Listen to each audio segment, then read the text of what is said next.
हरे कृष्णा, राधे राधे। ज्येष्ठ मास के शुक्ल पक्ष की एकादशी को निर्जला एकादशी कहते हैं।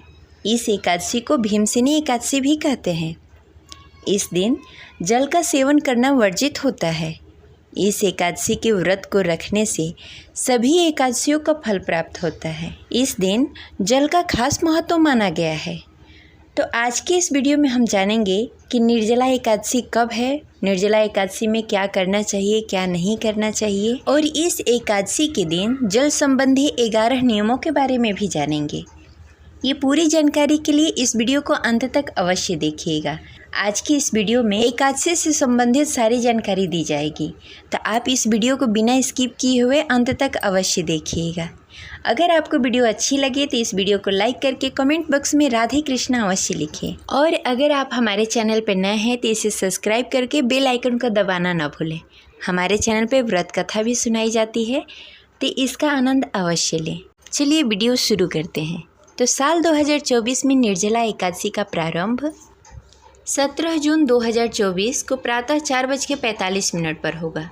वहीं इसका समापन 18 जून 2024 को सुबह 6:30 पर होगा। निर्जला एकादशी का व्रत 18 जून दिन मंगलवार को रखा जाएगा।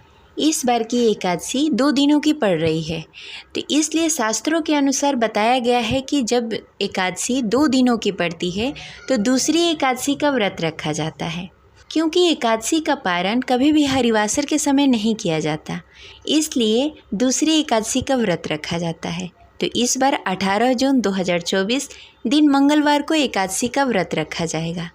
वहीं इसका पारण 19 जून 2024 को सुबह 5:24 से 7:29 के बीच आप पारण कर सकते हैं। अब चलिए जानते हैं कि एकादशी व्रत के क्या नियम हैं, एकादशी के दिन क्या करना चाहिए, क्या नहीं करना चाहिए, और एकादशी में खास तौर से निर्जला एकादशी के दिन जल से संबंधित 11 क्या नियम हैं विस्तार पूर्वक जानते हैं। तो इस एकादशी के दिन बिना जल के व्रत किया जाता है।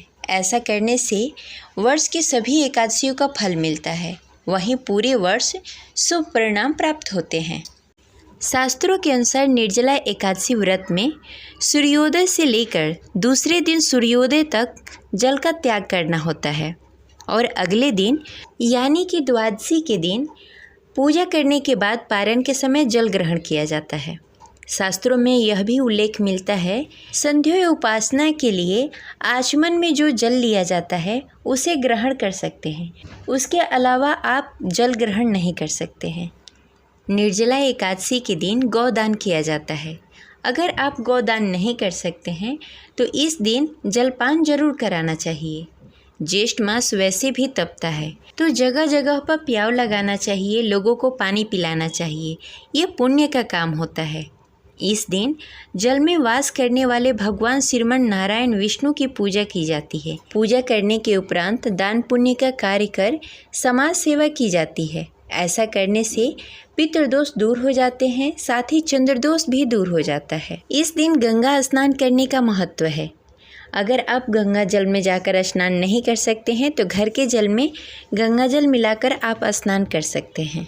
इस दिन जल के देवता वरुण देव की पूजा भी की जाती है। इस दिन श्री हरि विष्णु के साथ माता लक्ष्मी की पूजा करें। एकादशी तिथि के देवता हैं विश्वदेवगढ़, उनकी पूजा भी करनी चाहिए। इस दिन श्री कृष्ण की पूजा भी करनी चाहिए। विष्णु, कृष्ण, वरुण, विश्वदेवगढ़ और माता लक्ष्मी सभी का जलाभिषेक करें। यदि आप उपरोक्त उपाय नहीं कर सकते हैं तो इस दिन पीपल के पेड़ में जल अर्पित करनी चाहिए, उनकी विधिवत पूजा करें। ऐसा करने से कर्ज से मुक्ति मिल जाती है। एकादशी के दिन तुलसी के पौधे में जल अर्पित नहीं करना चाहिए, क्योंकि तुलसी जी का भी व्रत रहता है। जहाँ पर जल का अपव्यय हो रहा हो वहाँ उसे रोकें और जल का संरक्षण करें। अपनी सामर्थ्य के अनुसार अन्न, जल, वस्त्र, जूता, छाता, फल आदि का दान करें। यह नहीं कर सकते हैं तो कम से कम इस दिन जल कलश में जल भरकर उसे सफ़ेद वस्त्र से ढककर चीनी और दक्षिणा के साथ किसी ब्राह्मण को दान जरूर करें।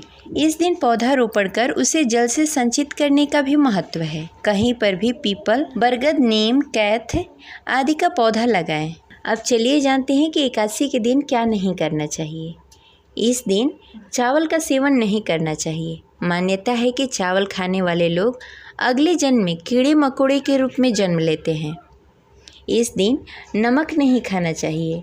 नमक खाने से एकादशी और बृहस्पति का फल नष्ट हो जाता है, इसलिए इस दिन सात्विक और फलाहार ही भोजन करें। इस दिन मसूर की दाल, मूली, बैगन, प्याज, लहसुन, शलजम, गोभी और सेम की सब्जी नहीं खानी चाहिए। एकादशी व्रत के एक दिन पहले यानी कि दशमी के दिन से ही भोजन पर ध्यान देना चाहिए। तामसिक भोजन, मांसाहारी भोजन का सेवन नहीं करना चाहिए। कोई भी नशीले पदार्थ का सेवन नहीं करना चाहिए। एकादशी के दिन ब्रह्मचर्य जीवन का पालन करना चाहिए। एकादशी के दिन तुलसी में जल अर्पित नहीं करना चाहिए और न ही उसे छूना चाहिए। तुलसी पत्ता तो बिल्कुल नहीं तोड़ना चाहिए। तुलसी दल आप पहले ही तोड़कर रख सकते हैं। व्रत के दिन किसी से भी झूठ नहीं बोलना चाहिए, न किसी के बारे में बुरी बातें सोचनी चाहिए और न ही बुरी बात कहनी चाहिए। इस दिन क्रोध भी नहीं करना चाहिए। ज़्यादा से ज़्यादा समय भगवान का कीर्तन करना चाहिए और भगवान में ध्यान लगाना चाहिए। इस दिन बाल और नाखून नहीं काटना चाहिए। स्त्रियों को एकादशी के दिन बाल नहीं धोना चाहिए। ये रही आज की जानकारी। आशा करते हैं आपको अच्छी लगी होगी। अगर आपको कुछ भी पूछना हो तो आप कमेंट बॉक्स में कमेंट करके पूछ सकते हैं। मिलते हैं अगले वीडियो में। तब तक के लिए हरे कृष्णा, राधे राधे।